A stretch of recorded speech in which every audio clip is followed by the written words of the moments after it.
Oh, hello. Welcome to our review. First time having this kind of content.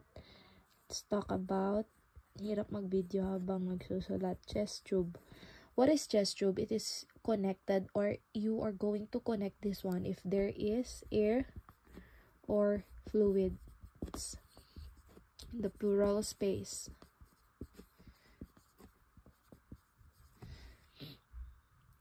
So, what happened during this type of procedure na maglalagay? Tinatanggal niya nga ang tubig or hangin sa lungs mo. So, you can see bubbling during coughing or pag umuubo ang pasyente.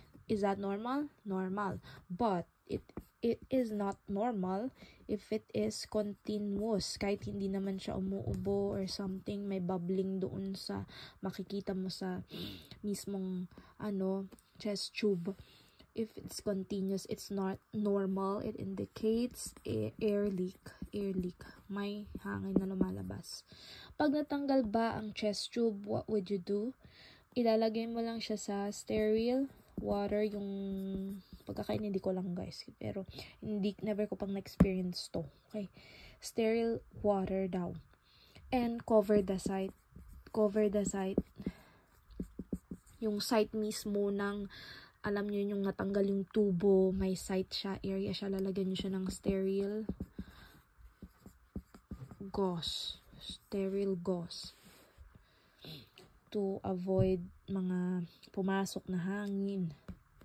The normal fluid is 200 to 250 ml per hour. After thoracic surgery is normal.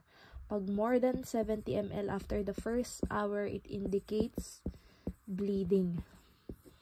The most important thing to remember about chest tube is the bubbling. I think so for the NCLEX, because you need to understand that it's normal if umuubo siya, natural. Pag pinaubo mo, may bubbles. Ngayon, pag hindi mo pinapaubo, may bubbles pa rin, may air leak na siya. Okay? This is the basic one that I should know, guys.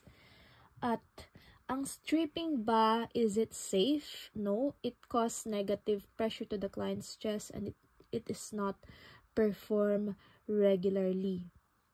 And if needed, the nurse can milk tube, sabi dito sa libro ko, huwag nyo kung binabasa ko lang, by squeezing gently on the hand to move any clots towards the CDU.